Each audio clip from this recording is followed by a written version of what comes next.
What's going on, y'all? It's Rob with CinemaBullyZ. Today I'm going to talk about something that I've been seeing often. People posting, a top stud that, is a top stud.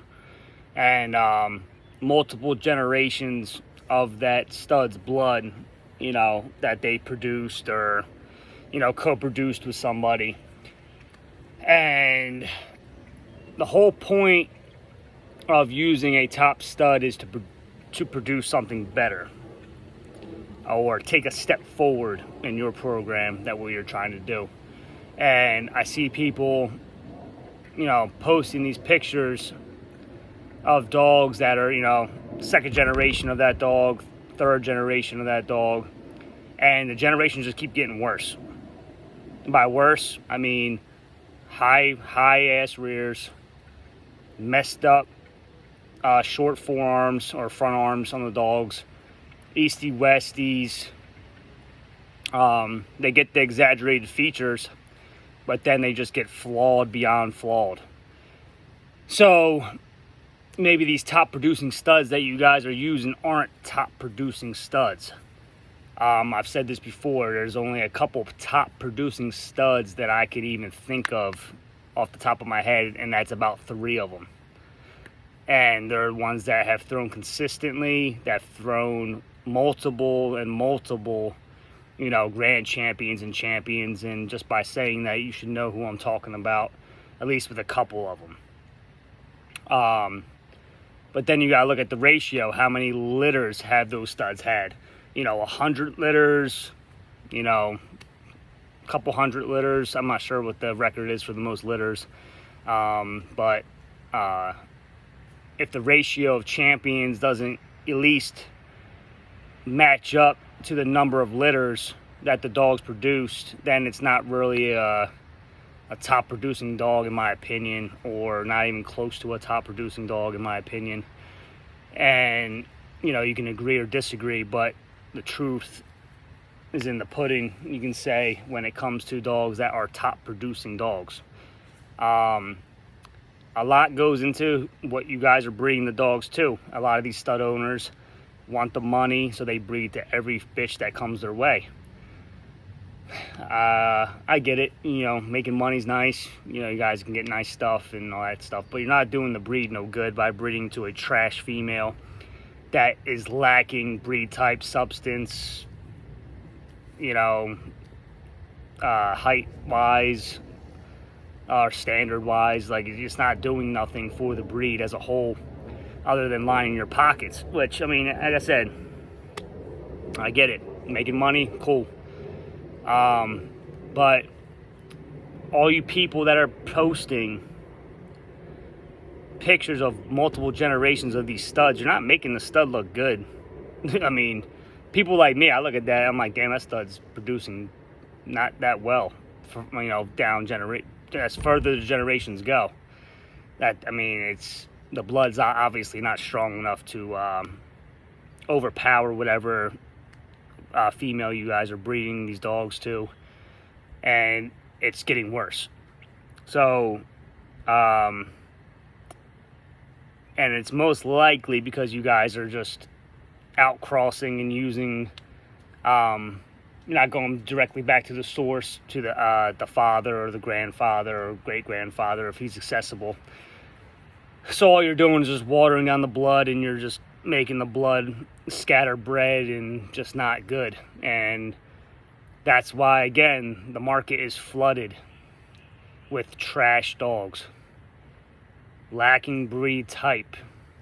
There's a lot of, I have a classic, and she's a very built and functional classic. There's classics that aren't functional, but at least mine has the ability to run, jump, and still be muscular with a beautiful head shape, great movement. The only thing that's with her is her rear's about a 1/4 inch high, so that could be just from the she could have straight stifles a little bit. Her angulation's pretty good, but I guess that either her front arms are a little too short or her rear's a little too long. and in the bone. So, like I said, it comes down to genetics. What are you guys breeding for? Other than money. You guys really need to look at yourselves in the mirror and really look at what you're breeding to. Both breedings I did are, in my opinion, strategic and very beneficial to my program, because the blood that I have now is pretty much impossible to get your hands on unless you talk to an old school breeder that has the blood still. And even then, a lot of it's watered down and it's not inbred like the blood that I got my hands on. So, and that dog, the stud, is retired. So he's not going to be breeding anymore. And we're lucky we even got the breeding out of him, because he was actually only throwing about a half an ml of semen every time we pulled him. So that was his last shot. Luckily, I lucked out. Got 7 beautiful pups. And there's 4 males and 3 females. And I'll tell you one thing, I'll say I'm going to give myself 4 of those puppies, if they are shown, will be champions. And I can pretty much guarantee that, because of how they are bred and how their structure already looks as puppies. And they just look very conformational and just structurally sound already. Not to mention they started walking at 3 weeks. So, I mean, that was pretty good, because the pups don't seem to be walking usually till about 4 weeks. At least with the, 5 litters that I personally whelped. And they all have nice bone, very, very straight fronts. Nice angulation, beautiful head shapes. And, that's something that's inbred, line bred, and has an outcross. But there's only one outcross, and that is on the mother's side, which is also Michaelin's blood. So Tombstone is Michaelin's. So now I have Michaelin's Concrete also intertwined in there. So these dogs should have a lot of substance. They should be bigger dogs, probably more so standards or taller pockets. Preferably, I like the taller pockets, in my opinion, now that I'm getting more into the game, just because the overall size difference of a bigger pocket compared to the smaller ones. And I'm going to be doing strictly natural births.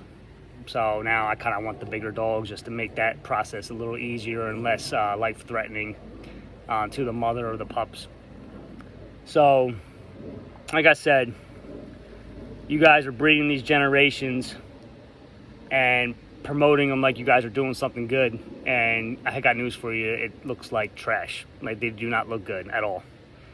So you need to look at your stuff without blinders and realize that that dog looks like an exotic train wreck, and not a pocket, not a standard, or whatever you're trying to breed to or breed for. And take the blinders off, critique your stuff, understand what you're doing, and stop trying to just line your pockets and try to sell dogs for a lot of money, because the vets know what it is and they're tired of it. And you're going to find out, because we're starting to find out here in New Jersey that it's getting more difficult to get C-sections and all the tests done that we need. Or not that we need, but that we prefer to do, because you really don't need half these tests. You guys just do them because you think that's what you're supposed to do. But, and it's going to get harder, and eventually you're going to be lucky to get a C-section for, $3,500, and that's going to be a cheap one.